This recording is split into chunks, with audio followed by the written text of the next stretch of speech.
Muy bien. Vayan registrando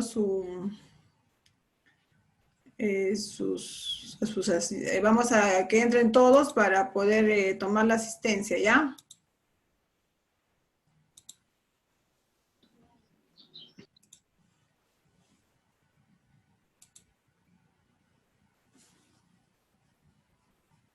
Tenemos problemas mientras tanto.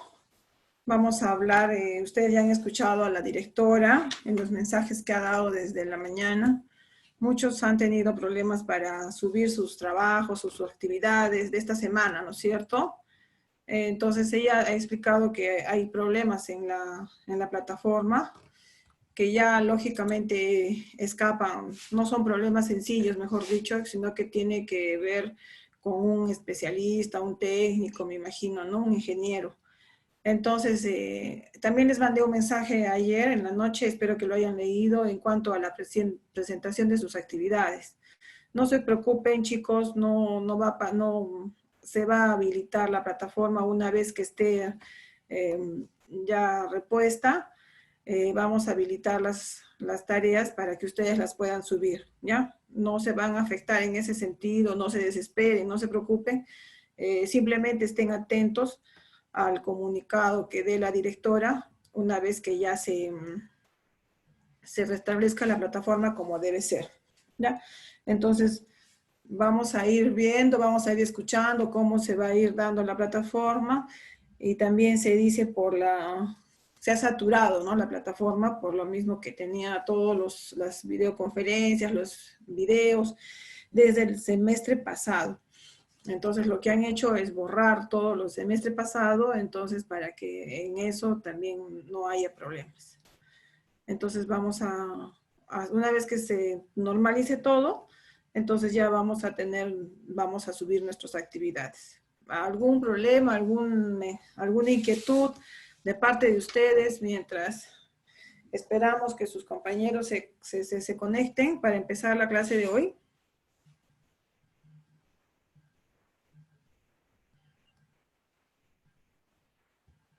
A ver, digan, chicos.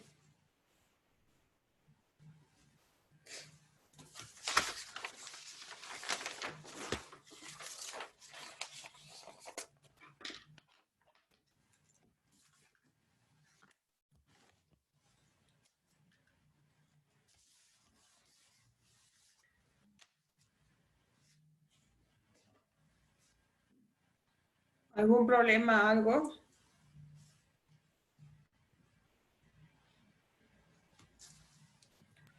Miss, una pregunta, buenas tardes. La semana que viene vamos a tener examen en su curso. Todavía no está programado, creo que la segunda unidad todavía está programada para fines no sé si es para la primera semana de diciembre, si no me equivoco. La verdad que no tengo acá ahorita el sílabus, pero no está Ay, Miss, programado. porque hubo una maestra que nos dijo que para la siguiente semana ya eran los exámenes y bueno, el profesor del día lunes no nos dijo nada y por eso le pregunto a usted. No, lo que yo quería era hacer con ustedes, era como nosotros no podemos hacer, o sea, no, bueno, en mi caso, no, por ejemplo, lección oral, ¿no? Nadie, no pueden dar lección oral porque uno por uno demandaría mucho tiempo, ¿no es cierto? Entonces, lo que yo, por ejemplo, en las mañanas, con los chicos de las mañanas, de enfermería y de farmacia, hacemos lo que son quiz, ¿no? Es igualito que un examen, es igual que un examen, como los exámenes que dan ustedes, de verdadero o falso, nada más de colocar verdadero o falso, de 10 minutos, de 7 minutos, ¿no? Es como un examen que ustedes lo dan en la plataforma, pero eso es en la plataforma. No, y ahorita pues con este problema no sé si será conveniente realizarlo o no, ¿ya? Pero los exámenes que se puede tomar, se tiene que tomar por la plataforma. Y si la plataforma nos está fallando, pues no podemos tomar ningún tipo de examen. ¿Ya? Gracias, Miss. Bueno, entonces vamos a empezar la lista. Por favor, escuchen sus nombres. y simplemente me dicen presente y ya está, ¿ya?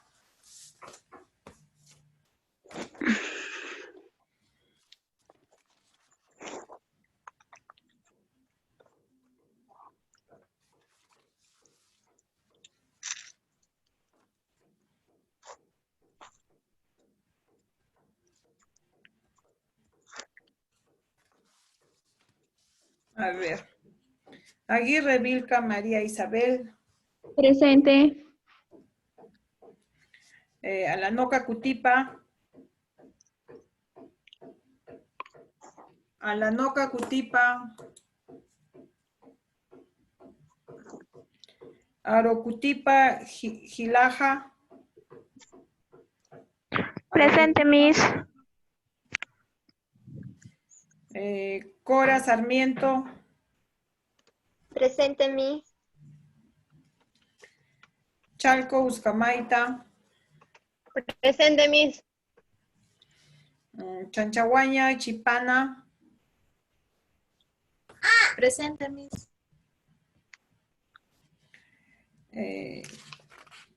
Chara Rimachi. Presente. Chávez Guaigua. Presente, Miss. Chipaya Rotaipe. Presente, Miss. Chura Javier. Chura Javier no está. Fanarragas Rosas. Luz.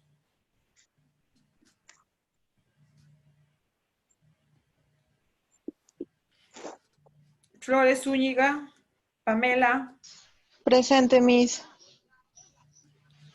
Guamanicho Quecota. Presente, Miss.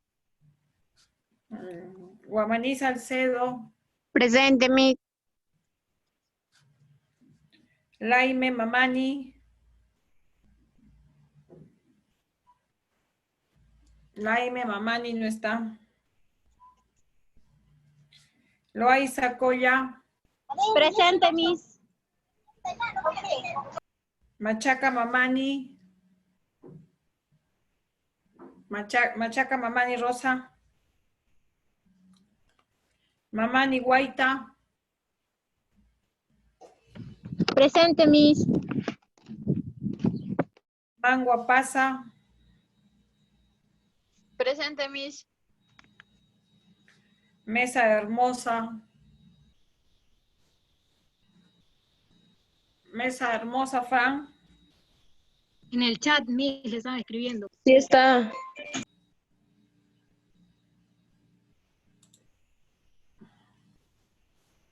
Esta vez que para la semana que viene tenemos que... Ah, ya.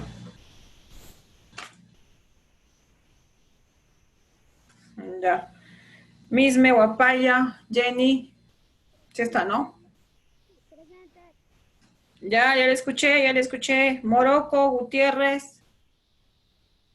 Presente, profesora. Ya. Ochoa Mamani. Ochoa Mamani, Milady.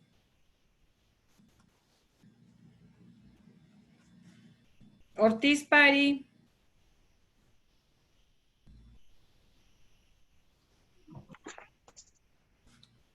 Paniura Quispe. Paniura Quispe. Pucho Maquera. Presente, Miss. Roque Medina. Presente, Miss. Presente. Ya. Sal Guachaya Willy. Sal Guachaya Willy. Salwa Chávez Eloy. Eloy. Santo Huancocayo Ruth. Santo Huancocayo Ruth. Serrano Maiguiri. Presente, Miss. Ya. Sibin Chachaya. Presente, Miss. Soto Huarca. Soto Huarca, Ana.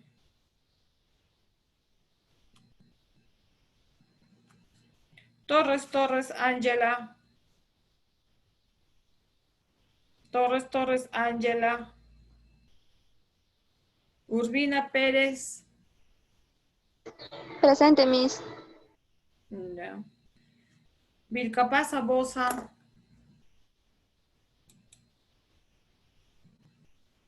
Vilcapasa Bosa.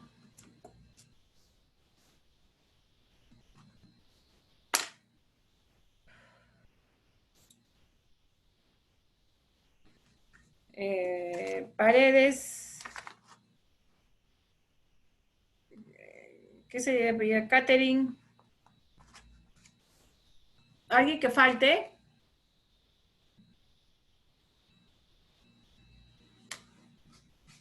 Alguien que falte en la lista, por favor, que no se lo haya llamado.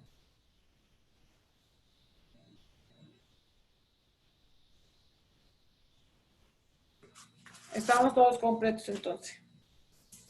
Bueno.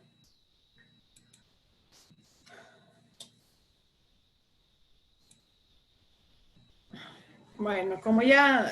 María Elena, ¿me escucha? Sí, te escucho. Miss, mi compañera Ángela no está porque su mamá está un poco mal y le ha llevado al hospital a hacerla ver. Y por eso es que no está presente. Ella me comunicó mediante WhatsApp. Ya. Pero me imagino que habrá comunicado también a la directora, ¿no? Sí, supongo, Miss. Sí, porque sabes que ustedes ya saben que todos los problemas, los inconvenientes que ustedes presenten y que les impida de alguna manera ingresar al Zoom, a recibir las clases, o sea, y no puedan marcar su asistencia, mejor dicho, ustedes pueden presentar un documento, un FUT, una solicitud, ¿no? Haciendo ver por qué motivo no pueden ingresar, por qué motivo no están presentes, ¿no? Su papá se enfermó, su mamá, bueno, muchas cosas pueden pasar, ¿no? A última hora que no escapa ya de nuestro, ¿no? De nuestras manos. Entonces, todo eso ustedes tienen que informar a la dirección, a la secretaria. Entonces, ellos nos implican a nosotros. Ellos nos indican a nosotros, nos mandan una relación, digamos, de todos los alumnos que piden permiso, por qué motivo no han estado. Entonces, para que nosotros tengamos cuidado, digamos, tengamos pendiente con esos alumnos, ¿ya? Entonces, dile a Ángela que lo haga, que presente algún documento, algo, ¿no? De repente, si su mamá está malita, ¿ya? Ya, Miss, pero ha sido improvisto, pero ya, bueno, ya le diré yo. Sí, no, o sea, de repente, ¿qué te digo? Mira, de repente, ¿no? Su mamá, si ha estado mal su mamá, de repente tiene la receta, ¿no? La receta de lo que le hayan indicado a su mamá, de repente, ¿no? Entonces, que presente la copia de esa receta, digamos, y con un documento que diga, pues, ¿no? Que no ha podido asistir a clases por el motivo que su mamá estaba mal. Y ya está, nada más.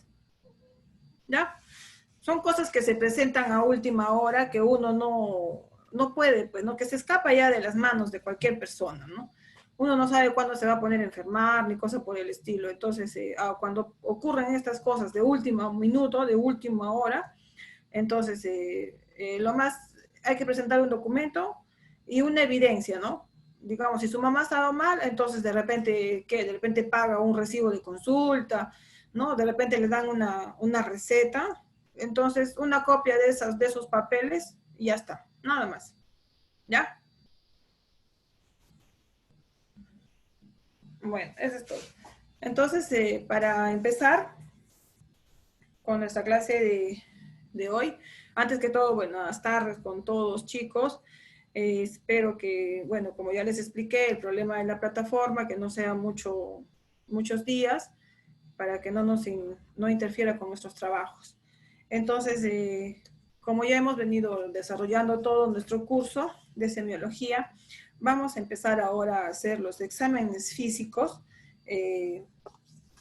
según el aparato, ¿no? Según el sistema respiratorio o el aparato respiratorio, después el sistema circulatorio, digestivo.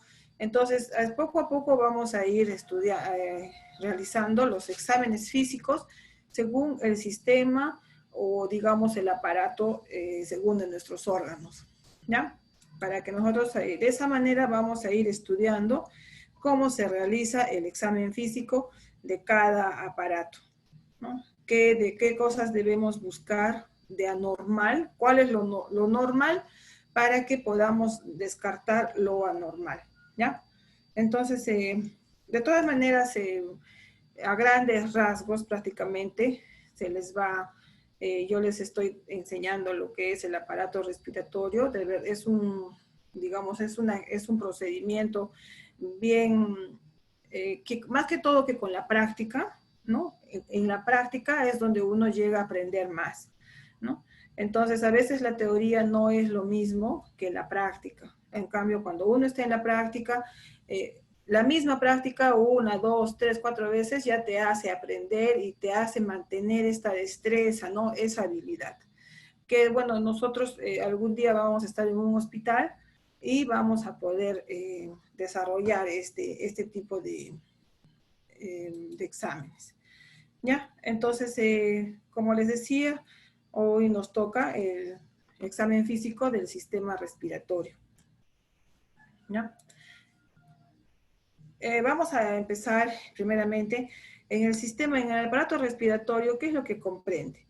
Nuestro aparato respiratorio va a comprender todo lo que es el árbol bronquial, ¿no? Y los pulmones, como ustedes ya han estudiado en anatomía. Eso es el aparato respiratorio. Entonces, los pulmones, sabemos que se encuentra dentro de la caja torácica, que es prácticamente en el tórax, ¿no? De todos los seres humanos. En el tórax, en la parte del tórax, es de donde se van a encontrar los pulmones, que son los órganos respiratorios. Dentro de los pulmones, ustedes ya saben que se encuentra también el árbol bronquial, ¿no? Los bronquiolos, ¿no? Los alveolos, los bronquios, bronquiolos, alveolos, que son los órganos donde se va a llevar a cabo el intercambio gaseoso cuando nosotros respiramos, ¿no? Entonces, este es el sistema o el aparato respiratorio. Entonces, lo que vamos a estudiar nosotros es cómo se va a evaluar, cómo se va a examinar si nuestro sistema respiratorio está funcionando bien o de repente tiene algún problema, alguna patología, ¿no? Entonces, para eso vamos a empezar diciendo que nuestro sistema respiratorio está comprendido por los pulmones y por el árbol bronquial. Los pulmones y los bronquios se encuentran dentro de la caja torácica, ¿no? En cuanto al ciclo respiratorio, ¿no es cierto? Nosotros cuando respiramos tenemos un ciclo respiratorio, tenemos dos movimientos respiratorios, ¿no? Uno que es la inspiración, que es el movimiento activo, porque aquí en este ciclo el diafragma, el músculo del diafragma y los músculos intercostales se dilatan, ¿no? Entonces se mueven, digamos, ¿no? Se dilatan. Entonces esa es la inspiración. Cuando uno toma el aire, ¿no? Cuando nosotros tomamos el aire, estamos inspirando. El aire ingresa por nuestra nariz, va a ingresar justo a nuestros pulmones. Entonces, cuando el aire ingresa, los músculos, el diafragma con los músculos intercostales se van a dilatar, ¿no? Digamos, se va a ensanchar. Esa es la inspiración. Y el movimiento pasivo del ciclo respiratorio es la expiración, cuando nosotros vamos a eliminar el aire, ¿no? Entonces nosotros inspiramos, tomamos el aire, nuestro tórax crece, y cuando nosotros expiramos, ¿no? Botamos el aire, nuestro tórax se va a contraer, ¿no? Se va a bajar de volumen, ¿ya? Entonces, ese ciclo respiratorio justamente es gracias a los músculos intercostales, ¿no? que es como una caja, una caja, digamos, como elástica, que cuando entra el aire aumenta y cuando se elimina el aire otra vez vuelve a su normalidad, ¿no? Entonces, así son los pulmones. Los pulmones son como unos globos que están en constante dilatación, ¿no? Contracción y dilatación, contracción y dilatación. Cuando ingresa el aire y cuando se elimina el aire. Entonces, eso es el ciclo respiratorio, ¿ya? Esas son las respiraciones normales en cuanto al ser humano.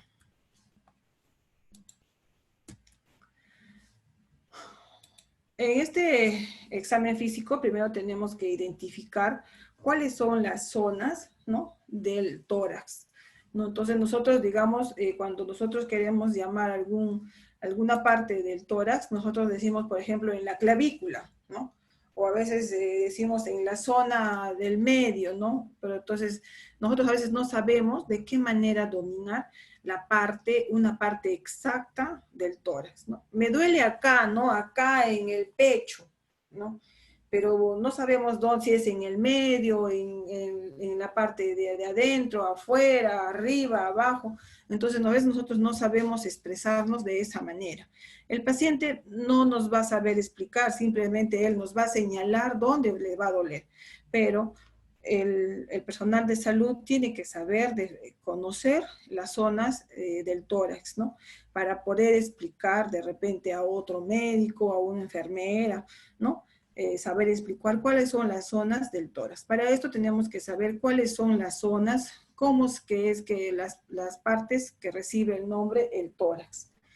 Por ejemplo, en esta parte tenemos las clavículas, que nosotros ya conocemos, ¿no? Nosotros nos podemos tocar nuestras clavículas, que son las partes que tenemos al lado derecho y al lado izquierdo, más abajo del hombro, ¿no? Que son unos huesos que se llaman las clavículas, ¿no? Desde ahí tenemos la horquilla esternal, que es donde va a empezar el esternón, ¿no? Que tenemos, por ejemplo, que se hace como un huequito, como un hoyuelo, que se hace, ahí es donde empieza el esternón.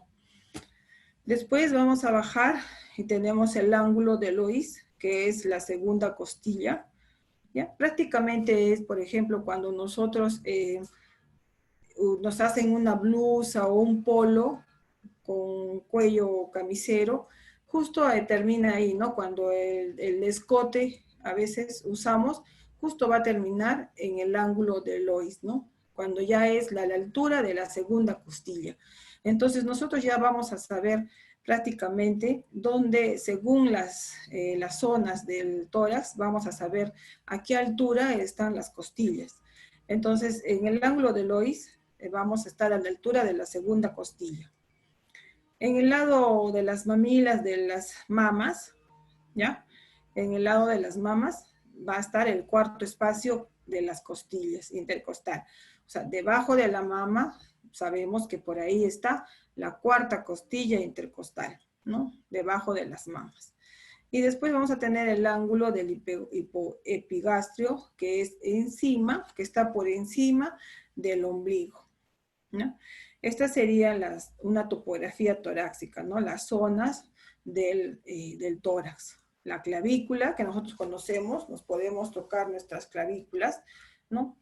Tenemos la horquilla esternal, que es en la parte de un hoyuelo. A las personas más delgadas se les nota con mayor claridad. Las personas que somos más llenitas, más obesas, pues tenemos problema porque todo está redondito. Entonces, en las personas delgadas sí se nota el hoyuelo, ¿ya? Tenemos después, como les dije, el ángulo de Lois, que está a la altura de la segunda costilla. Las mamilas, que están a la altura de la cuarta costilla. Y el ángulo del epigastrio, que está por encima del ombligo. En cuanto, por ejemplo, en la cara anterior, ¿no? En la cara anterior, o sea, de frente, vamos a tener las regiones del tórax. La supraclavicular, que es la que está por encima de la clavícula, supraclavicular es la que está encima de la clavícula. Todos, a ver, tóquense su clavícula. Por encima de la clavícula se llama supraclavicular, ¿ya? Entonces, de pronto, ¿no?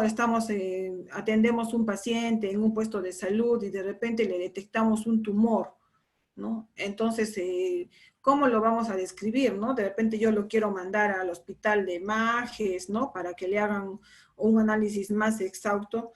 Entonces, yo lo estoy refiriendo, digamos, de La Colina, del puesto de salud La Colina, lo estoy refiriendo. Entonces, ¿qué tengo que poner?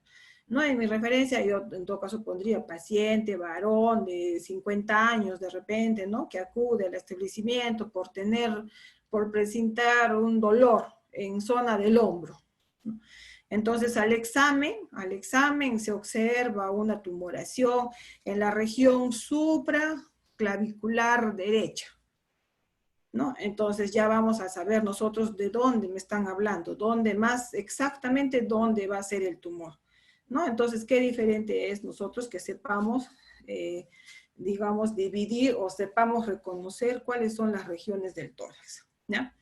Entonces, como decíamos, en la cara, en el tórax anterior, vamos a ver lo que son la supraclavicular, que es por encima de la clavícula, la infraclavicular, que es por debajo de la clavícula, la mamaria, que es la que está alrededor de la mama, ¿no?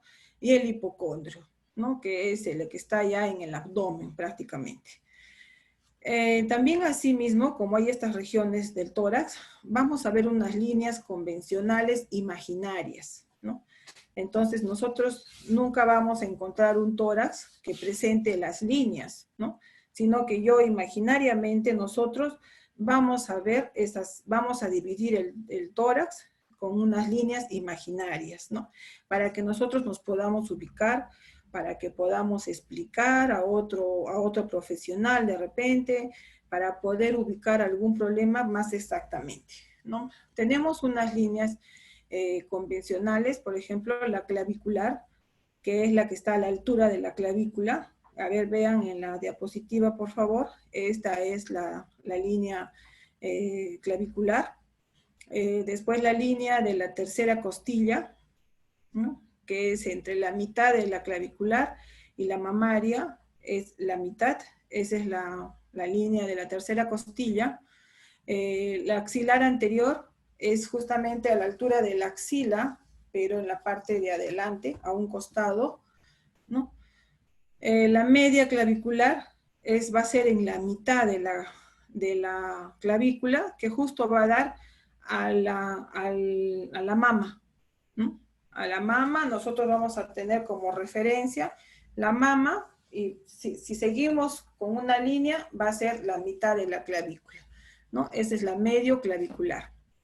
También vamos a tener una línea medio esternal, que es la que está en medio, justamente prácticamente por encima del esternón, es una línea imaginaria por encima del esternón, y la línea de la sexta costilla, que es por debajo, ¿no? Que es ya la de prácticamente la costilla flotante, ¿no? Entonces, vamos a ver esas líneas imaginarias en el tórax anterior, y también hay unas líneas imaginarias en la parte posterior del tórax, ¿no? Es un poquito, de repente, como les digo, difícil, de repente de ustedes difícil que se orienten, digamos, pero pónganse a revisarlo, y es algo bien sencillo, ¿ya? Entonces, por la parte posterior, o sea, por la parte de atrás del tórax, vamos a tener la región supraclavicular, ¿no? Que ya hemos dicho que es por encima de la clavícula, que prácticamente vendría a ser lo que es el hombro, ¿ya? La escapular externa y la escapular interna, ¿no? Ustedes saben que en la parte de atrás de la espalda nosotros tenemos lo que decimos el omóplato, ¿no? Decimos, o la escápula, ¿no? Siempre decimos las partes de atrás de la espalda, ¿no? Tenemos dos. Entonces, esa se llama la escapular externa y la escapular interna, ¿no? Y la infraescapular externa e interna. Infra porque es abajo, ¿no? Abajo. Y también tenemos unas líneas convencionales. Ustedes ven cómo se está dividiendo el tórax en la parte posterior. Y vamos a tener una escápula espinal, ¿no? Que más o menos es a la altura de la tercera vértebra dorsal, ¿no? vamos a tener una línea infraescapular, que es a la altura de la séptima costilla dorsal, de la séptima vértebra dorsal. Vamos a tener un axilar posterior, ¿no? En la parte de atrás, de un costado prácticamente. La paravertebral, que es a un costado de la vértebra, de la columna vertebral, es la que está en el medio. Paravertebral es la que está paralela, ¿no? Al lado. Paralela es la paravertebral. La vertebral es la que está en medio, ¿no? Así como venía la del esternón, esta es la de la vertebral, ¿ya? Y la última línea, que es la de base, que es en cuanto a la duodécima dorsal, o sea, la doceava vértebra dorsal, ¿ya? Entonces, como ven, son muchos nombres, ¿no? Son muchas regiones, muchas líneas, pero si ustedes lo revisan con más tranquilidad, se van a poder ubicar, ¿no? Que es lo más importante. Entonces, en esto vamos a ver cuáles son los síntomas y los signos que presentan más o menos las enfermedades respiratorias, ¿no? En este caso, por ejemplo, el principal síntoma es la disnea, ¿ya? La disnea es la falta de aire y por lo tanto la respiración se hace difícil, ¿no? Es una manifestación de ahogo, es como que a la persona le falta el aire. Disnea significa dificultad para respirar, ¿ya? Entonces es cuando a la persona le falta el aire y ya no pueden respirar, ¿no?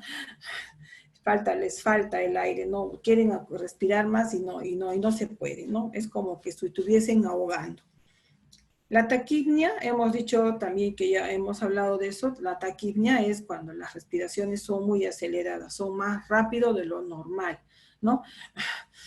Cuando uno hace ejercicio, por ejemplo, cuando uno corre, ¿no? O está asustado, entonces a veces empiezas a respirar más rápido, ¿no? Eso es taquipnia.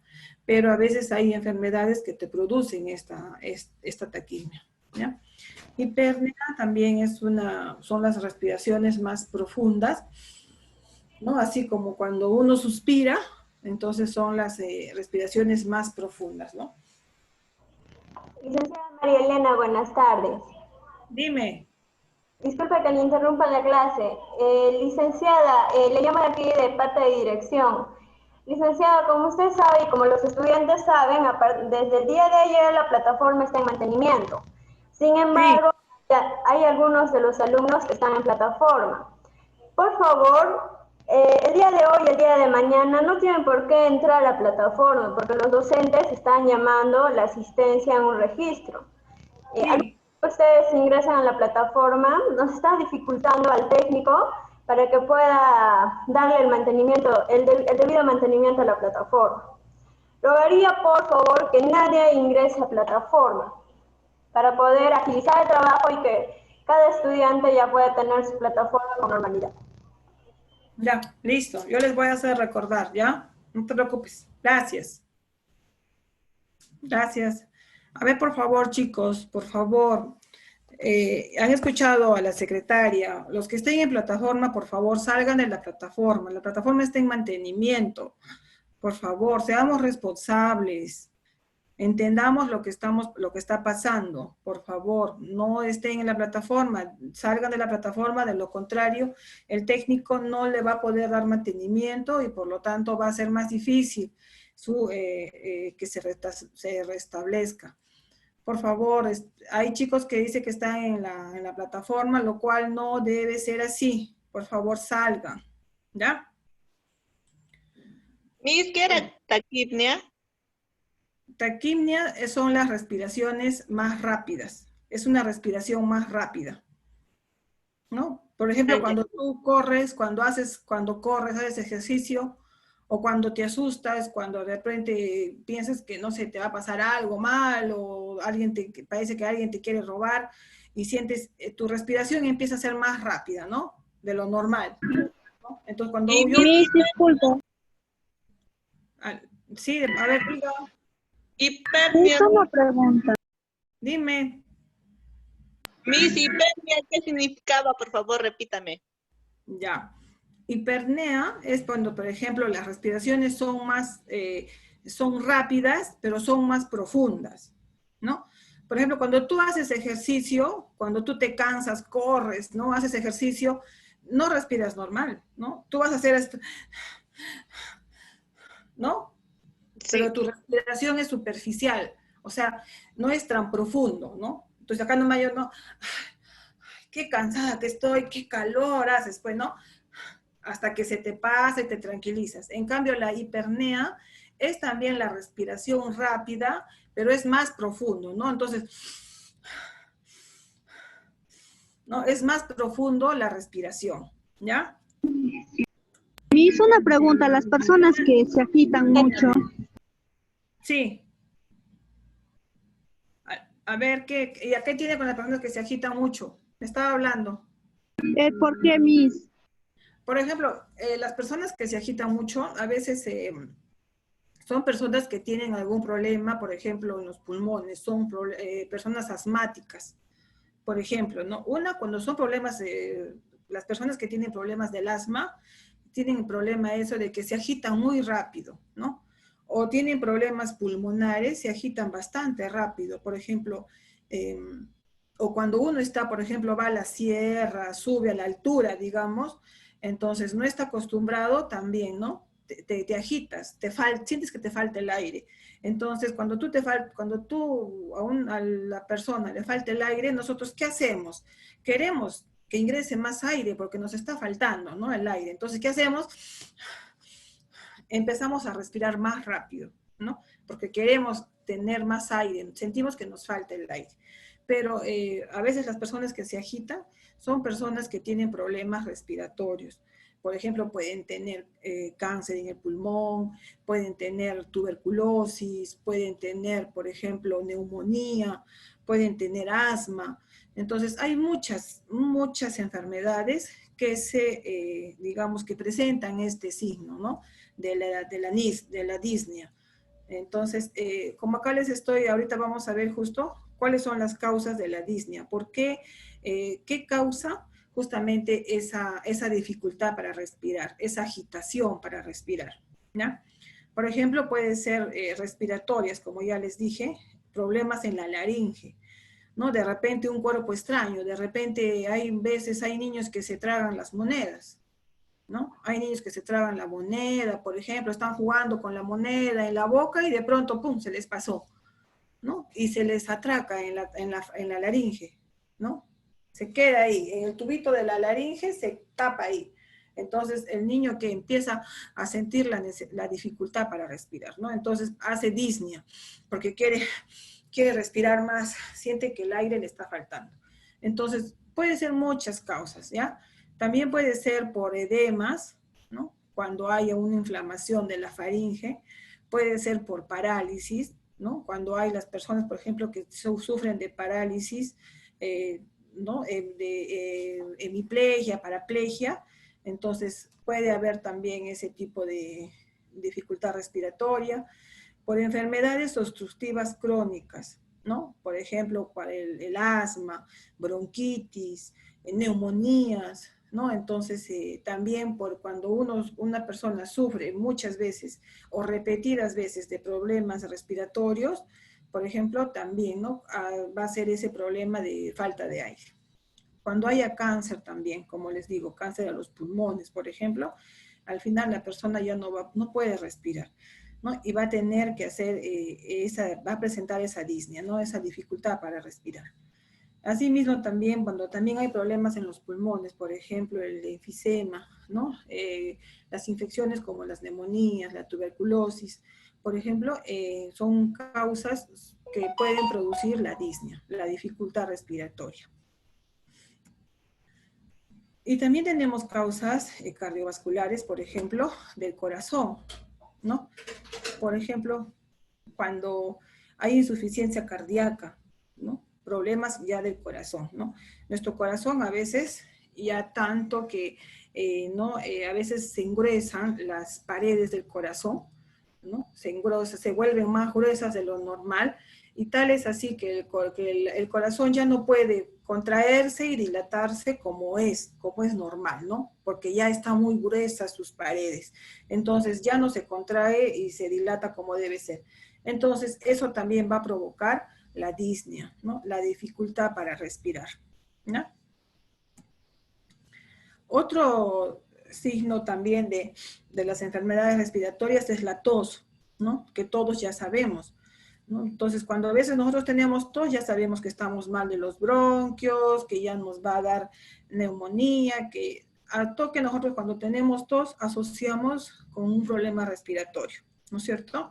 Entonces, esa tos sabemos que aparece casi en todas las enfermedades del aparato respiratorio y se presenta en una expiración forzada cuando la glotis, ¿no? La glotis se tapa, ¿no? Y hay una presión, ¿no? Hay una presión y como un empuje, digamos así, como un empuje de los pulmones y la destapa, ¿no? Y con un absceso de tos, ¿no? Entonces, a veces nosotros estamos calmados y de pronto nos viene la tos, ¿no? De un momento a otro nos vienen esos abscesos de tos de los pulmones, ¿ya? Entonces, ese viene a ser lo que es la tos, que también es un signo característico de todas las enfermedades respiratorias, ¿no? Vómica, ¿no? Es un vómito. Vómica es un vómito, es una expulsión brusca, dice, de una secreción, de una cantidad de secreción o líquido después de la tos, ¿no? Muchas veces nosotros, por ejemplo, cuando tenemos tos, que nosotros le llamamos la tos con secreción, tos madura, ¿no? Decimos, tos madura. Cuando nosotros tosemos fuerte, muchas veces eliminamos una secreción, ¿no? Un moco, una secreción amarillenta, a veces verde, ¿no? Como que ya está maduro. Entonces, hay veces que se elimina más cantidad de esa, a veces inclusive se elimina pus, ¿no? Por ejemplo, esa expulsión es de los pulmones, ¿no? Cuando hay quistes pulmonares, cuando hay abscesos pulmonares, por ejemplo, la neumonía, por ejemplo, ya los pulmones están dañados, entonces se presenta esta vómica, ¿no? Que son como vómitos prácticamente que van a ser de secreción, de pus, de líquido, o por ejemplo, hacia afuera, ¿no? Después de la tos se presenta esa bocaranada de ese vómito. La hemoptisis es la expulsión de sangre por la boca provenientes de las vías respiratorias, ¿no? Cuando nosotros vemos que el paciente también tiene hemoptisis, ¿no? También es acompañado de tos a veces, también vamos a pensar que es un problema respiratorio, ¿no? Entonces es como que hay una herida en el pulmón, ¿no? Es una herida en el pulmón y como cualquier herida que se empieza a desangrar, tiene que salir sangre, ¿no? Y esa sangre es eliminada por la boca. Entonces, la hemoptisis es la expulsión de la sangre por la boca que proviene de las vías respiratorias, ¿no? Es sangre viva, o sea, es sangre rojita, roja, no es sangre ya negra, ni sangre digerida, ¿no? Cuando es una sangre viva rutilante, es sangre de los pulmones, ¿no? Pues esto sucede, por ejemplo, en las tuberculosis, en las neumonías, en el cáncer los de pulmones y en bronquitis. Ustedes han visto que, por ejemplo, las personas que tienen tuberculosis, esas personas presentan, ¿no? Tosen, hasta que en algún momento en el papel higiénico de repente presentan una manchita de sangre, ¿no? Entonces, eso es lo que es hemoptisis, ¿no? Otro signo también de las enfermedades respiratorias es la cianosis, ¿no?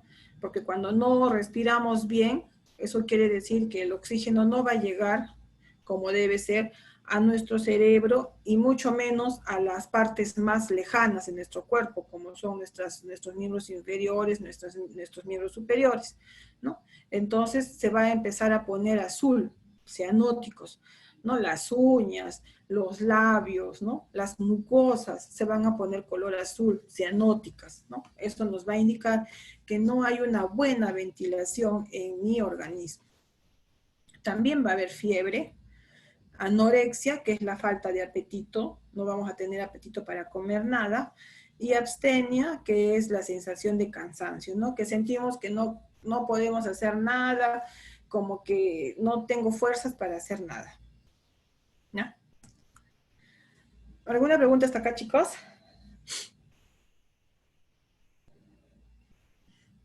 En cuanto a la inspección general del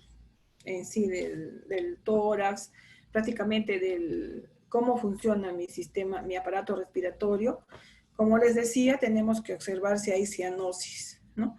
¿Dónde vamos a ver la cianosis? En las mucosas, por ejemplo, en los labios. Los labios deben ser rosados, ¿no? No deben ser pálidos. Si son color pálidos, quiere decir que puede ser que haya anemia. Si es color azul, quiere decir que hay cianosis, que no hay una buena respiración, no hay una buena ventilación de los pulmones. Entonces, también hay los palillos, los dedos en formas de palillo de tambor. También es un problema que se llama del problema del corazón, ¿no? De la forma de la respiración. Más adelante vamos a detallarlo todo esto, ¿ya? En cuanto a la inspección del tórax, ¿no? Tenemos que evaluar, por ejemplo, la forma del tórax. ¿Qué forma tiene el tórax? El tipo respiratorio, cómo es su respiración, si es normal, si es taquipnea, ¿no? Si es bradypnea. Bradypnea es la que es lenta, ¿no?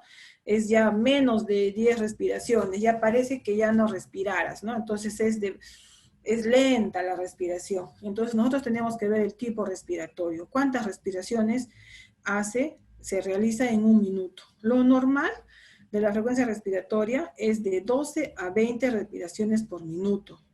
Es lo normal, ¿no? Entonces, según este parámetro, nosotros tenemos que ver si es más de 20. Casi le digo. Más de 20 ya está taquipnea, ¿no? Si es menos de 12, va a ser una bradypnea. Entonces nosotros tenemos que, ¿se acuerdan en el examen físico que dijimos en historia clínica? Se empieza... Despierta, dice. A ver, por favor, apaguen sus micrófonos. ¿No? ¿Se acuerdan que en el examen físico se empezaba el examen físico con las funciones vitales, ¿no? De ahí empezamos ya más o menos a saber algo de nuestro paciente. Entonces, en cuanto yo voy a la función respiratoria, frecuencia respiratoria, yo voy a evaluar según cuántas tiene, ¿ya? Lo normal es 16, 20, 18, hasta 22 puede ser, pero 26, 28, 30 respiraciones ya es anormal, ¿no? Ya es una taquipnea. También vamos a evaluar el ritmo respiratorio, o sea, el hecho de la inspiración, ¿no? Y la expiración. La inspiración y la expiración. Se supone que los dos, entre la inspiración y la expiración, debe haber un movimiento de acorde, ¿no? Los dos deben durar, digamos, deben ser acorde a la inspiración y a la expiración, ¿no? A veces las inspiraciones son muy profundas y las expiraciones son muy rápidas, ¿no? Entonces, tiene que haber acorde entre las dos. Asimismo, vamos a observar la piel, el tejido celular subcutáneo, si hay cicatrices en el tórax, si hay vesículas por herpes zóster, cómo está la circulación colateral venosa, edema, ¿no? En lo que es las espátulas y atrofias musculares. Por ejemplo, este es el herpes zóster, que estamos viendo acá en un tórax, ¿no? Que son como pequeñas ampollitas. Entonces, todo eso primero hay que ver, ¿no? el tórax. Y este tórax estamos viendo que es con la circulación colateral, por ejemplo, así como si fuese las varices de las piernas, ¿no? También se puede dar en el tórax. Todo esto se produce, esta circulación colateral se da por problemas respiratorios y problemas circulatorios, ¿no? Problemas del corazón. En cuanto a la inspección del tórax en sí, vamos a ver la forma normal del tórax y también hay otras formas anormales de tórax. La forma normal del tórax, por ejemplo, es esto, ¿no?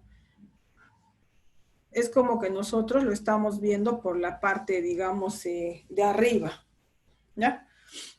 Entonces, en la parte anterior es más delgada, ¿no? Por adelante es más delgado que por la parte de atrás, ¿no? En la parte posterior es más ancha, ¿no? Es más ancha. Acá estamos viendo, esta es la columna vertebral. O sea, la parte de atrás, esta es la columna vertebral. Es como, esta figura es como si hubiésemos hecho un corte aquí, ¿no? En la mitad. Entonces, esta es la parte de la espalda y esta es la parte de adelante, ¿no? Este es un tórax normal.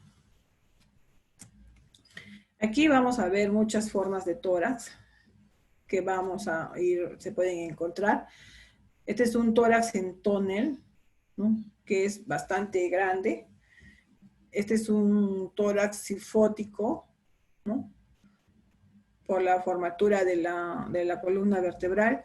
Tenemos un tórax carinatum, ¿no? O si no también se llama de quilla, un tórax o pecho o tórax en forma de quilla, que es como si fuese, por ejemplo, de los pajaritos, ¿no? De los pichones, de las palomas, ¿no? Que tiene la parte pronunciada, ¿no? Es como una protrusión que tiene hacia adelante, ¿no? El pecho excavatum es, por ejemplo, que tiene una excavación, ¿no? En la parte de adelante tiene una excavación. Se dice que este es el pecho del zapatero, porque como ustedes han visto, por ejemplo, los zapateros se colocan, ¿no?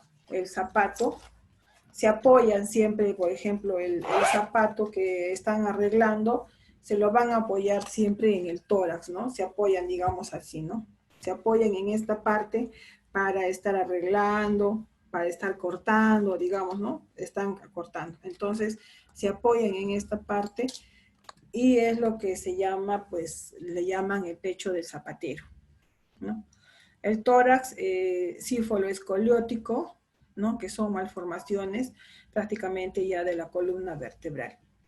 Pero una vez, si la columna vertebral está desviada, pues el tórax también va a tomar la misma forma, ¿no? En cuanto a la inspección, o sea, lo que yo voy a mirar, ustedes saben que la inspección es la vista, ¿no es cierto?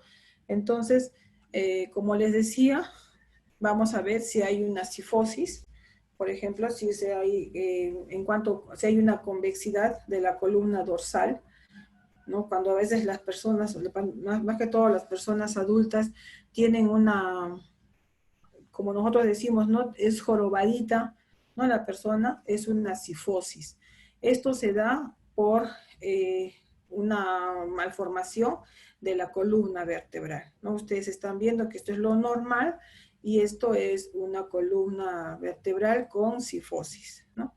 Y vamos a ver, hay muchas personas que tienen este problema de cifosis, ¿no? Lordosis también es otra enfermedad, es la convexidad anterior de la región lumbar. La región lumbar de la columna vertebral es la que está a la altura de la cintura, ¿ya? Altura de la cintura. No sé, la cifosis es en la altura de la espalda. Ustedes se han dado cuenta, ¿no es cierto? La cifosis es a la altura de la espalda. En cambio, la lordosis es a la altura de la cintura. Entonces, en vez que la columna vertebral esté recta, ¿no? Está media pronunciada, ¿no? Hacia la parte anterior, ¿no? La escoliosis también es una desviación hacia un lado de la columna, ¿no? Es una desviación lateral de la columna, la escoliosis, En cuanto, ¿alguna pregunta hasta acá, chicos?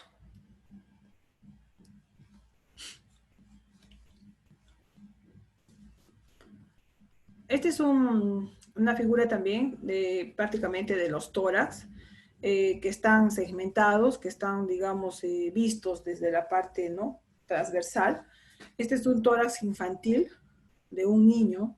Ustedes están viendo, esta es la parte posterior, aquí va a estar la columna vertebral y prácticamente es redondito, ¿no? Es redondo, no es como un adulto, que es la parte posterior es más ancha que la parte anterior, ¿no? En un niño es redondito, todo el tórax es redondito, ¿no? Esta es la parte, este es un tórax normal, como les decía, ¿no? Más ancho, es más recto, es en la parte posterior que en la parte delantera. Este también es otro que también es normal, y los tórax que son anormales, digamos, son los tórax enfisematosos, que son pacientes que tienen enfisema pulmonar, ¿no? Que tienen problemas pulmonares, entonces se vuelven más grandes, ¿no? Así, de la misma manera, son otros tórax que tienen fibrosis pulmonar, que tienen, por ejemplo, lo que estábamos viendo, ¿no? Es tórax acanalado, que era lo que decíamos que era el tórax de Zapatero, ¿no? Porque tiene un hundimiento, ¿no?, en la parte anterior del tórax. Y tenemos también el tórax en quilla, que más bien es en la parte anterior, tiene como una protuberancia, ¿no?, hacia adelante. El tórax enfisematoso, el que estábamos viendo en la primera figura, es un tórax en tonel o barril, ¿no? Todo grande, todo, ¿no?, grande, gordo, ¿no? Donde las costillas están casi horizontales, ¿no? Las costillas ya no son oblicuas, sino son horizontales, por lo mismo que el tórax está engrandecido, ¿no? Los espacios intercostales están ensanchados y por lo general se da en pacientes del antiplano y en enfisema pulmonar, ¿no? Son más que todo en pacientes que tienen problemas pulmonares, ¿no? Entonces, el tórax no es casi plano, sino al contrario, el tórax se les hace como un tonel, como un barril, ¿no? Y las costillas, como se ensancha, entonces también las costillas ya casi se vuelven horizontales. En el tórax paralítico, este tórax es congénito, es un tórax largo y aplanado, ¿no? También las personas delgadas, por ejemplo, hay personas que son de contextura delgada que tienen este tórax, ¿no? Que prácticamente son bastante delgadas de los costados, son bastante delgadas de su tórax, ¿no? Las costillas son oblicuas, no son horizontales, sino al contrario, son oblicuas en este caso. En caso al tórax en embudo,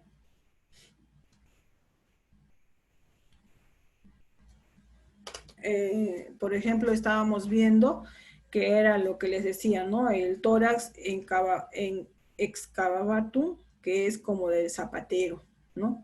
¿Por qué? Porque presenta un hundimiento, ¿no?, o depresión en la parte del esternón, ¿ya? Entonces, no es normal la parte delante anterior del tórax, sino presenta un hundimiento. Entonces, como les digo, se refiere siempre, dicen que es el tórax del zapatero, por lo que ustedes han visto que el zapatero siempre apoya, ¿no?, su zapato en la parte del pecho. El tórax en quilla o pichón, que es el tórax que presenta una protrusión o una parte salida, digamos así, hacia adelante, ¿no?, del esternón. Entonces, este tipo de tórax se presenta en el raquitismo en pacientes que estén anémicos, raquíticos, desnutridos, ¿no? Entonces, y también en pacientes asmáticos. El tórax raquítico, acá como les decía, son más que todo en los niños, ¿no? En los niños, ustedes habrán visto en esos niños que vemos a veces en los videos de África, ¿no? Donde los niños son muy delgaditos y presentan un tórax con las que se notan las costillas, ¿no? Que se les notan las costillas y su abdomen es bastante grande, ¿no? Entonces, el tórax es deprimido, es pequeño y el abdomen es más salido. ¿No? Eso es un tórax raquítico. ¿Alguna pregunta hasta acá, chicos? No, Miss. Ya. En cuanto a la inspección dinámica del tórax, tenemos que ver los tipos respiratorios, ¿no? Por ejemplo, si la respiración es abdominal o es torácica. Los niños, por ejemplo, y varones presentan tóraco-abdominales, ¿no? Cuando nosotros respiramos el que se eleva, ¿no? Se eleva el tórax, ¿no? Se nos va a elevar el tórax y también se eleva poco el abdomen, ¿no? Cuando por ejemplo, en las mujeres, primero se moviliza el abdomen y también después el tórax. Todo lo contrario a los niños y varones. Cuando hay los bebitos, por ejemplo, los recién nacidos, su respiración es abdominal, ¿no? En ellos no se va a mover mucho el tórax, sino el abdomen, su barriguita, ¿no? Nosotros vemos su barriguita, es la que sube y baja cuando el bebito está respirando. En cambio, cuando ya va creciendo más adelante, ya es niño, ya somos adultos, la respiración ya se hace torácica, o sea, ya se mueve el tórax, ¿no? El tórax y muy leve el abdomen también. Las respiraciones, la frecuencia de respiración, como les dije, es de 16 a 20 por minuto, ¿no? La taquipnia es cuando eleva más de 24, 26, 30, y la bradipnia es cuando disminuye, menos de 10, 12, ¿no? Es cuando baja, ¿ya? En cuanto a la dinámica del tórax, tenemos que evaluar la amplitud, ¿no? De qué amplio es el tórax, ¿no? Para permitir la respiración. Si la respiración es superficial, si hay disminución de la amplitud, o sea, si la respiración es corta, ¿no? Entonces, si nuestros músculos se dilatan y se contraen fácilmente, ¿no? Esa es la amplitud del tórax. Entonces, tenemos que evaluar eso también.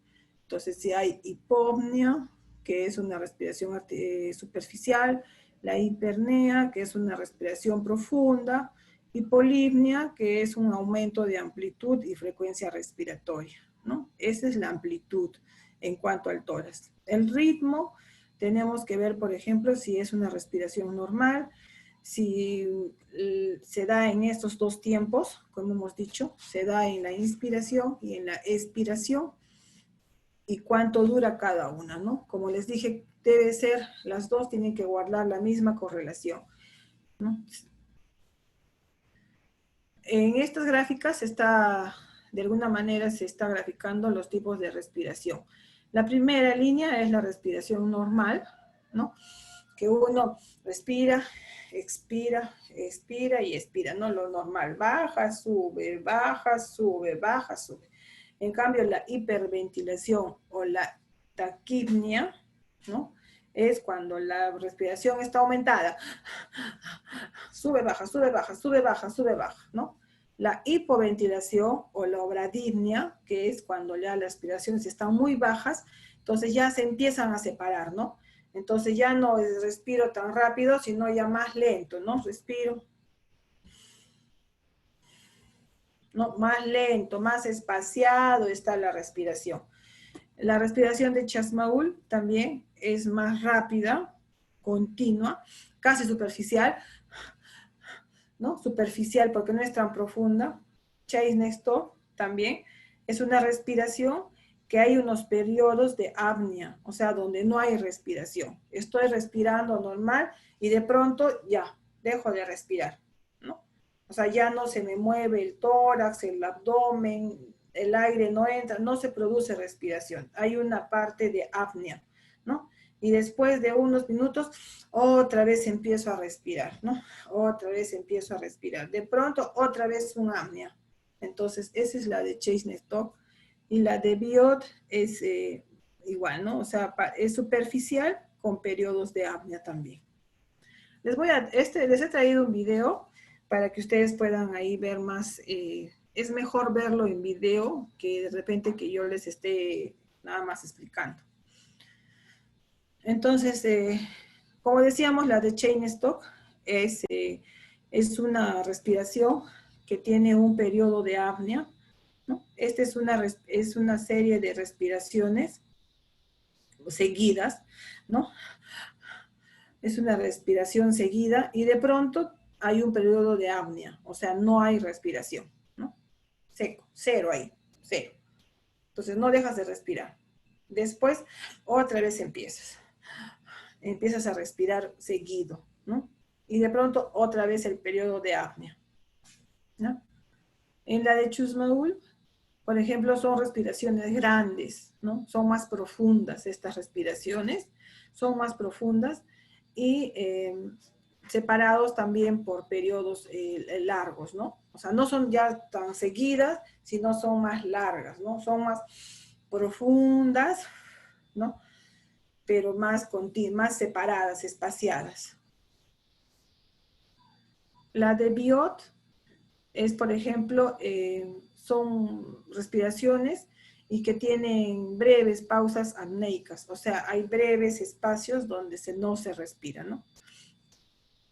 Son respiraciones regulares y profundas, pero el periodo de apnea es más continuo. En cuanto a la palpación, vamos a ver cómo se evalúa la movilidad torácica, ¿no? Tenemos que evaluar la amplitud y la simetría de la expansión del tórax, ¿no? Vamos a ver cómo es su movilidad.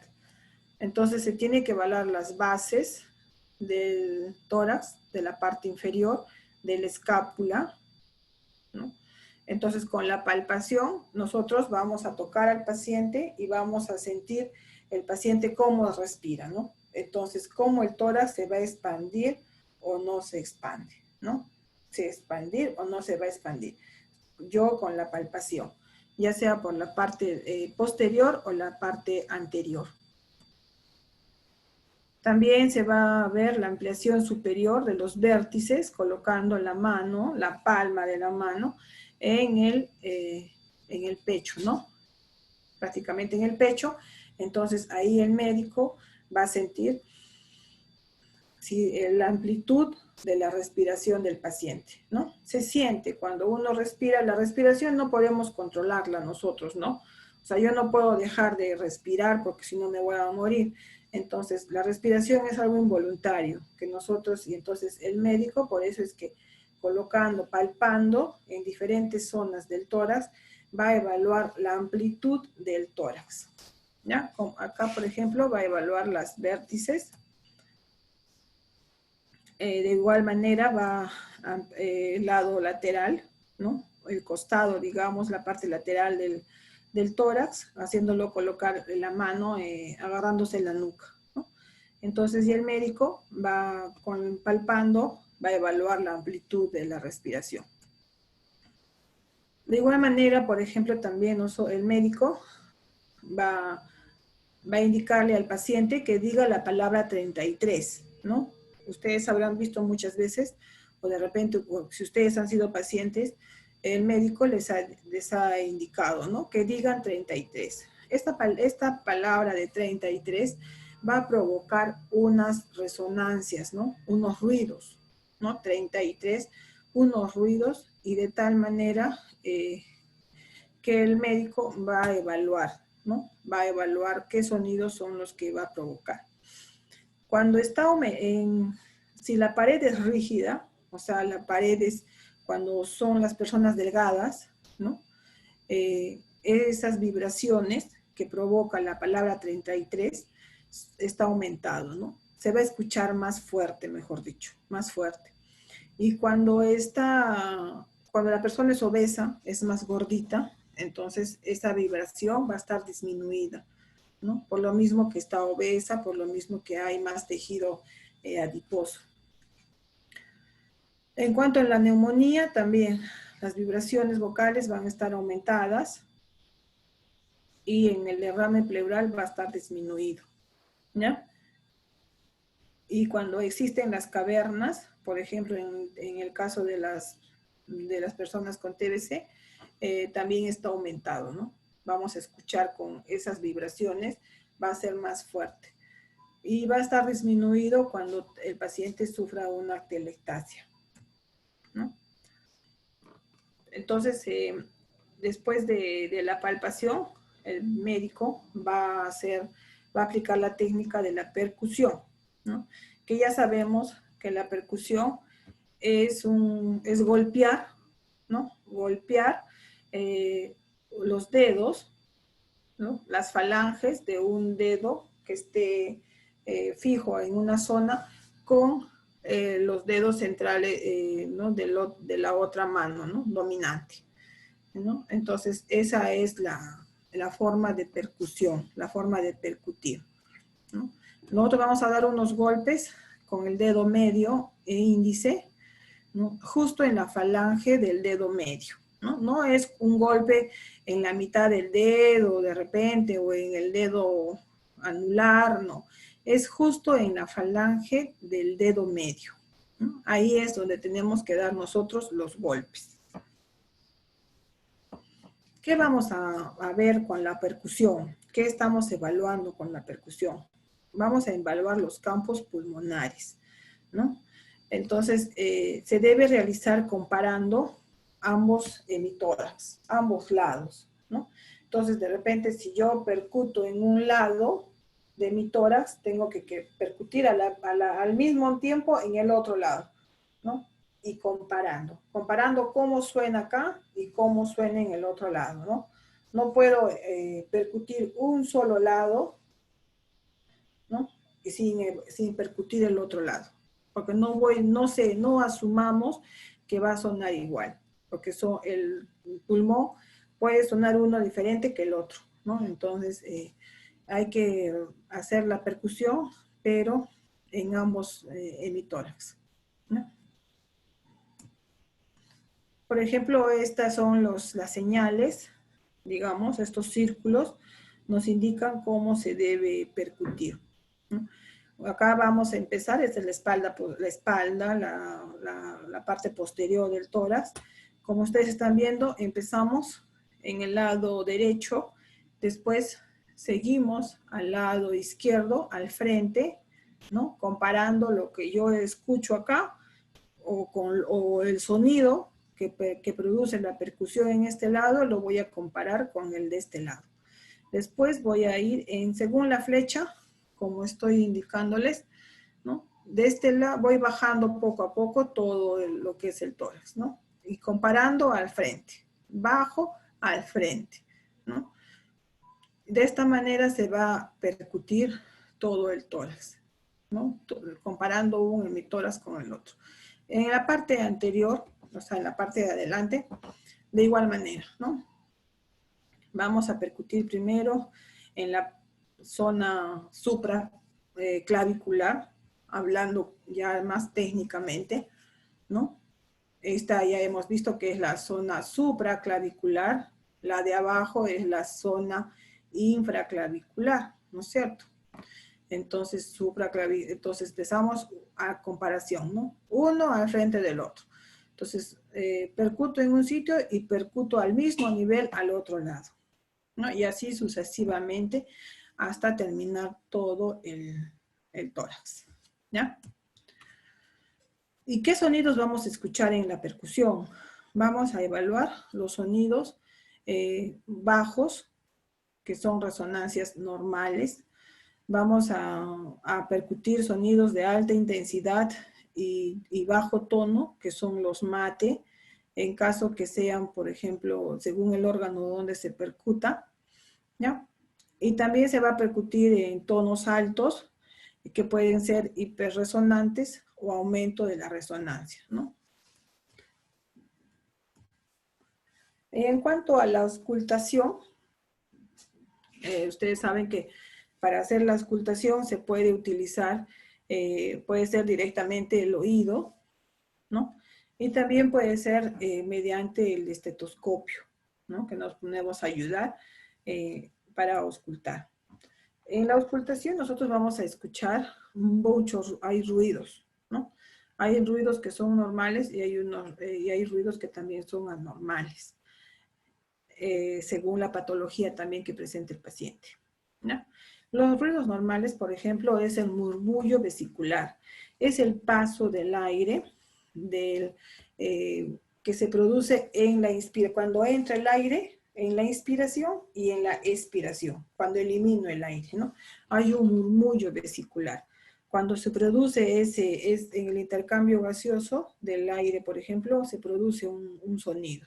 Ese es el murmullo vesicular, ¿no? Se siente como que corre un airecito y después se siente que sale, ¿no? Y ese es el murmullo vesicular.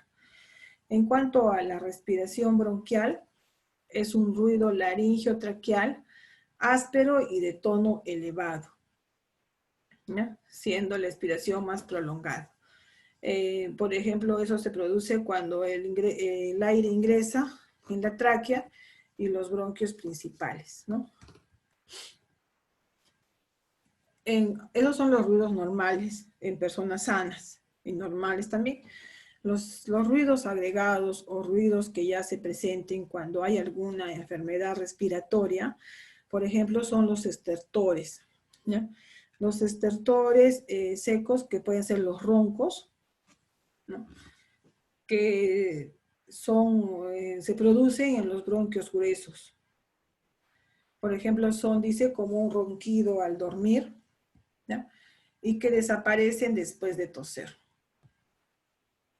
Las sibilancias también son como unos silbidos que se originan en los bronquios, que son más delgaditos, ¿no? No en los bronquios gruesos, sino en los bronquios más delgaditos, más en lo último, digamos, de los bronquios, ¿no? Es en caso del asma bronquial, ¿no? Cuando ustedes han visto una persona que es asmática, ¿no? Cuando hace, ¿no? Que le falta el aire, se siente como un filito que entra, ¿no? ¿No? Se siente, y cuando uno escucha con el estetoscopio se siente mucho mejor todavía, ¿no? Estos ruidos por lo general no se escuchan a simple vista, sino tienen que ser oídos con el estetoscopio. El cornaje o estridor, que es un ronquido intenso que se percibe a distancia, ¿no? Está presente en caso de las obstrucciones respiratorias superiores, en laringe, tráquea y bronquios gruesos, ¿ya? Los estertores es como un estallido de burbujas, ¿no? Es cuando ploc, ploc, ploc, ploc, ploc, suena, ¿no? Como que algo es como que las burbujas están reventándose. Cuando ustedes han escuchado, por ejemplo, cuando se hace caer el agua fuerte del caño y se producen las burbujas y se empiezan a romper, entonces esos son los estallidos de las burbujas, ¿ya? También tenemos los estertores crepitantes. Estos estertores crepitantes son ruidos finos y homogéneos, ¿ya? Se compara, dice, con el ruido al frotar un mechón de cabellos, ¿no? Entonces ustedes se agarran el pelo y hagan, a ver, sóbenlos entre sus dedos y van a ver qué sonido se escucha, ¿no? Y hay un sonido, se produce un sonido, ¿no? Entonces, eso es el sonido de los estertores, ¿ya? También se produce, dice, por el despegamiento de la pared alveolar, adosadas por la secreción, ¿no? Inclusive, cuando uno tiene enfermedades, por ejemplo, tiene neumonía o tiene bronconeumonía, hay secreciones. Dentro de los pulmones hay secreción. Entonces, cuando esta secreción se despega, esta secreción quiere salir de los pulmones, entonces se va a producir también esos ruidos, ¿ya? Como la bronconeumonía, la tuberculosis, el edema agudo del pulmón. Hay también estertores subcrepitantes, estertores no consonantes, estertores consonantes, ¿no? Bueno, como les digo, estos ruidos son muchos y es difícil a la primera de poderlos identificar, ¿no? Y diferenciar más que todo, ¿no? Entonces, con la práctica uno ya va conociéndolos y diferenciando cuál es lo normal y cuál es lo anormal, cuál es una sibilancia, cuál es digamos, un estertor, ¿no? Cuál es, por ejemplo, un estridor. Entonces, poco a poco uno ya va a ir diferenciando. Entonces, ustedes cuando ya vayan a hacer la práctica, no pierdan la oportunidad nunca, si se les presenta, ¿no? De escuchar estos ruidos, ¿no? A veces se le pide al médico, a veces hay unos médicos que son muy buena gente, que te enseñan, les gusta enseñar, ¿no? Entonces ustedes aprovechen y díganle, ¿no? A ver qué se escucha, cómo debo escuchar, a ver qué se siente. Entonces el médico te va a enseñar. Y después uno solita ya sabe y aprende, ¿ya? ¿Alguna pregunta, chicas, para que de una vez pasemos a ver los videos?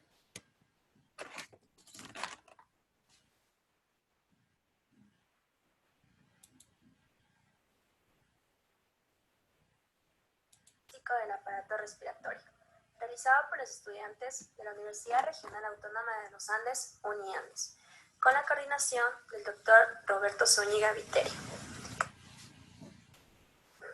En primer lugar, debemos saber la topografía torácica y sus aspectos más importantes en el examen de tórax. Se consideran tres componentes: parte anterior, parte posterior y parte lateral. Los elementos a tener en cuenta en cada una de estas partes son: parte anterior, fosa supraclavicular, fosa infraclavicular, región intercostal y región mamelonar. Parte posterior, zona superior o supraespinosa, que va a estar situada por encima de la espina de la escápula. Zona escapular externa, que continúa la anterior hasta la línea axilar posterior. Y la zona inferior, situada por debajo de la línea que pasa por debajo del omóplato y que se llama base. En la parte lateral, zona superior o hueco axilar, por encima de la línea media, horizontal, que pasa por el mamelón, zona inferior o subaxilar. Las demarcaciones del tórax para localizar las estructuras subyacentes incluyen las 12 vértebras torácicas, las 12 costillas a cada lado, la horquilla supraexternal en la parte superior del externo, entre las clavículas y el ángulo external, también conocido como el ángulo de Luis. El ángulo de Luis es el punto de partida para contar las costillas y los espacios intercostales. Las líneas imaginarias son también útiles para determinar la localización de las estructuras pulmonares. Comprende la línea medio external, las líneas medio clavicular, derecha e izquierda, las líneas medio vertebral o medio espinal, las líneas anterior, media y posterior. Inspección. El examen debe hacerse con la persona sentada. Incluso si está en nuestro alcance, podemos usar para estos fines una banca giratoria que permita la rotación y facilite la exploración sucesiva en diversos planos. El tórax debe estar desnudo, por lo menos en la parte examinar, siempre respetando el pudor. Es importante seguir un método secuencial para que no se nos quede ninguna área por examinar. Primero, explorar el plano posterior desde arriba hacia abajo, es decir, de las regiones de los vértices hasta las bases pulmonares. Luego lo hacemos con el plano anterior, de igual secuencia. Y finalmente, el plano lateral, para lo cual se le pide al sujeto examinado que levante el brazo homolateral y coloque la palma de su mano en la nuca o sobre la cabeza. En la inspección del tórax debemos tener en cuenta el estado de la piel del tejido celular subcutáneo y de las estructuras musculoesqueléticas, de igual forma que en cualquier otra región del cuerpo, así como su configuración incluye la forma y la simetría de la caja torácica. La inspección en el examen particular del sistema respiratorio incluye además la inspección de la tráquea y la evaluación de los movimientos respiratorios. Debemos observar la posición de la tráquea en el hueco supraexternal sobre la horquilla, que debe estar en la línea media sin desviación lateral hacia la derecha o a la izquierda. En cada inspiración efectiva debe ocurrir un movimiento del diafragma hacia abajo y un movimiento del tórax y el abdomen hacia afuera. La evaluación de la frecuencia respiratoria se realiza en la práctica cuando se está evaluando el resto de los signos vitales. Para evaluar la frecuencia respiratoria, debemos tratar de minimizar la interferencia que puede fallar el resultado. Para ello, evaluaremos la frecuencia respiratoria mientras mantenemos nuestros dedos sobre el sitio del pulso radial, como si estuviéramos tomando el pulso. Debemos utilizar un reloj para contar el número de veces que el tórax asciende y desciende en 30 segundos y multiplicarlo por 2. Por último, debemos observar el ritmo y la profundidad de la respiración. La respiración debe ser tranquila y sin esfuerzo. El tiempo que demora la expiración es aproximadamente el doble del tiempo de la inspiración. Primero valoraremos la expansibilidad, que es la elasticidad torácica. En un abordaje posterior, colocamos nuestras manos sobre la región posterolateral, como si estuviéramos agarrándolo con los pulgares a nivel de la 10ª costilla, apuntando hacia la columna. Traccionamos ligeramente hacia el centro de la piel con nuestras manos, para tratar de acercar ambos pulgares de manera que formen los lados de un ángulo abierto. Hacia abajo, pedimos al paciente que respire profundamente y observamos el movimiento de nuestras manos, la apertura del ángulo y la separación de nuestros pulgares, que se produce por la expansibilidad torácica a nivel de las bases. Luego evaluaremos la maniobra de vértices. Colocamos nuestras manos sobre los hombros del examinado, con los pulgares a nivel de la primera costilla, apuntando hacia la columna. Observamos en la maniobra de bases y evaluaremos así la expansividad torácica a nivel de los vértices. En el abordaje anterior, colocamos nuestras manos en la región anterolateral de la cadera, con los pulgares dirigidos hacia el esternón, extendidos a lo largo del reborde costal, que se juntan en la línea media anterior a la altura de las articulaciones condrocostal y los demás dedos dirigidos horizontalmente hacia afuera. Pedimos de nuevo a nuestro paciente que respire profundamente y observamos el movimiento de nuestras manos, la apertura del ángulo y la separación de los pulgares producidos por la expansividad torácica inferior o de bases. Después evaluaremos las vibraciones vocales. Para eso utilizaremos la técnica de exploración de vibraciones vocales, en donde realizamos la exploración de los 3 planos, comenzando posterior y lateral, de arriba a abajo, en un hemitórax, después en el otro. Y por último, la evaluación comparativa. Nos colocamos detrás de nuestro paciente y le pedimos que diga el número 33 cada vez que sienta nuestra mano. Después, apoyamos nuestra mano sobre el hemitórax derecho, mientras le decimos al paciente que diga la palabra 33. En cada posición, dimos lo mismo en el hemitórax izquierdo. Una vez que tengamos la idea de las variaciones de las vibraciones vocales en cada hemitórax, tanto fisiológicas o patológicas, realizamos la palpación comparativa con el mismo recorrido, desde arriba hacia abajo, pero pasando en cada posición de un hemitórax a la posición simétrica. Le pediremos al paciente que cruce sus brazos, tocando sus hombros. Esto facilitará la percusión. En la región de la espalda dibujamos 6 puntos imaginarios, a cada lado de cada pulmón. En este caso, los dibujamos para ver su patrón descendiente de forma de escalera y poder observar que son 6 puntos imaginarios a cada lado. Usaremos la misma fuerza en cada golpe que realizamos. También realizaremos la percusión en la parte anterior del tórax del paciente de la siguiente manera.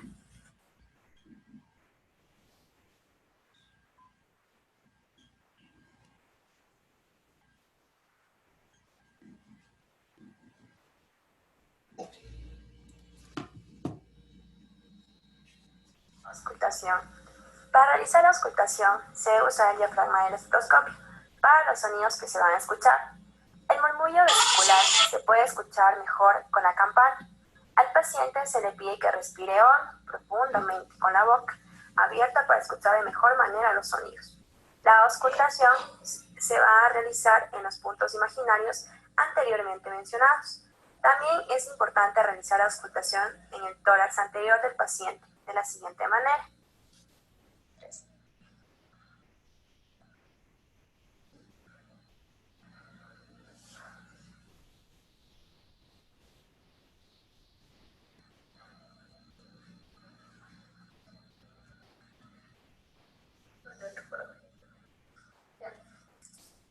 Mediante la auscultación también podemos oír ruidos respiratorios anormales. Hay varios tipos de ruidos respiratorios anormales. Los 4 más comunes son estertores. Son pequeños ruidos chaqueantes, burbujeantes o estrepitosos en los pulmones. Se escuchan cuando una persona inhala.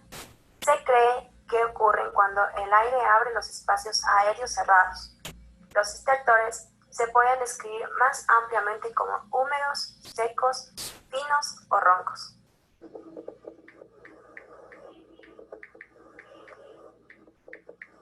Estridor. Es un ruido similar a las sibilancias que se escuchan cuando una persona respira. Generalmente se debe a una obstrucción del flujo de aire en la tráquea o en la parte posterior de la garganta.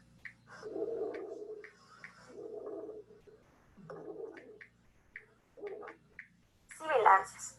Son ruidos chillones producidos por las vías respiratorias estrechas. Las sibilancias y otros ruidos anormales algunas veces se pueden escuchar sin necesidad de un estetoscopio.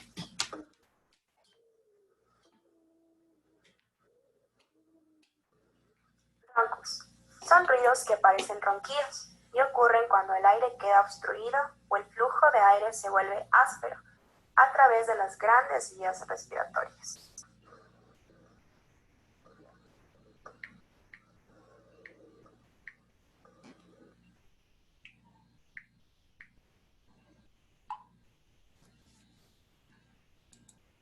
Examen físico del aparato.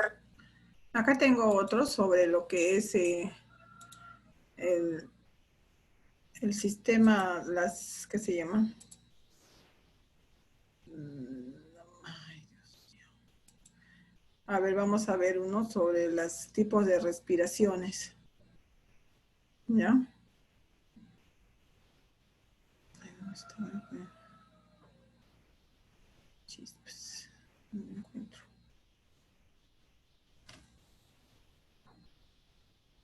Ay, ay, ay, ay, ay.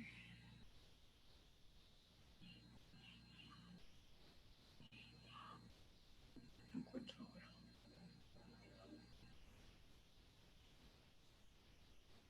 Oh.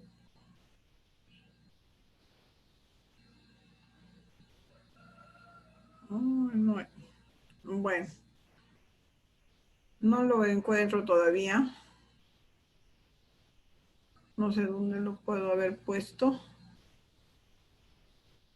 Pero ya creo que al menos no sé cómo vamos a hacer para subir las diapositivas. Ya lo están grabando. A ver.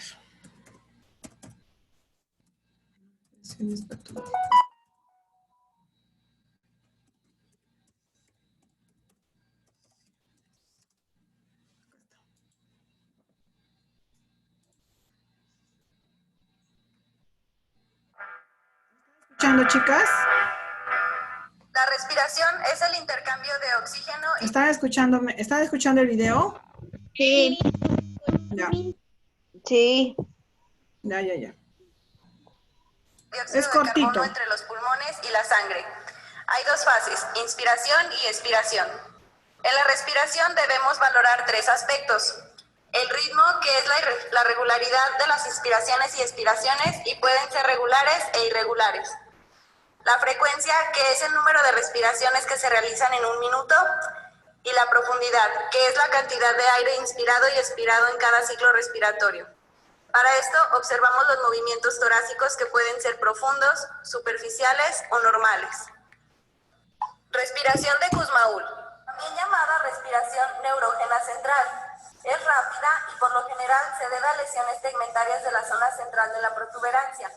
Esta es profunda, regular y se observa en pacientes con acidosis metabólica, como cetoacidosis diabética o insuficiencia renal crónica descompensada. Respiración de Shane-Stokes. Esta respiración se caracteriza por un patrón que oscila lentamente entre hiperventilación e hipoventilación. Después de apneas de 20 a 30 segundos de duración, la amplitud de la respiración va aumentando progresivamente y después de llegar a un máximo, disminuye hasta llegar a un nuevo periodo de apnea. Esta secuencia se repite sucesivamente. Se observa en insuficiencia cardíaca y algunas lesiones del sistema nervioso central. Esta respiración puede provocar arritmias, vasoconstricción y cardiotoxicidad. Respiración de Biot. Respiración que tiene un ritmo y frecuencia irregulares. Cuando compromete ritmicidad y amplitud, se llama respiración atáxica. Ambas formas se observan en lesiones graves del sistema nervioso central. La compresión del tronco cerebral puede causar una brusca desaparición de la respiración o de la presión arterial. Bueno, chicos, eso era todo lo que les quería enseñar. Espero que les haya agradado la clase, espero que les haya, sobre todo lo hayan entendido. Y las cosas muy puntuales, ¿no? O sea, qué es lo que debemos evaluar en cuanto al aparato respiratorio, ¿no? En el tórax, porque ya vamos a evaluar lo que es pulmones y la respiración, ¿ya? Vamos a esperar, me acaba de mandar un comunicado la secretaria, que ya nos mandará un aviso cuando la plataforma esté lista. Entonces, en ese momento se va a subir las videoconferencias, las diapositivas, los videos que les estoy pasando, y también pues se subirá lo que son las actividades, ¿ya? Entonces, estemos atentas a cualquier comunicado de parte de la dirección. ¿Ya, chicos? Que tengan un bonito fin de semana, cuídense mucho, estudien, hagan sus tareas, todo a tiempo, para que no se les junte después. ¿Cómo? ¿Cuándo va a ser nuestro examen? No, ahorita no me acuerdo si es en el sílabus lo puedes buscar, creo que es para la siguiente semana, no, para primera semana de diciembre, no me equivoco. Ya, mis. En el sílabus está, por favor, date una miradita porque ahorita no lo tengo a la mano, ¿ya? Pero vayan estudiando de una vez, vayan estudiando. Ya, cuídense, chicos. Chao, Miss, cuídese. Chao, chao, chao, chao, cuídense.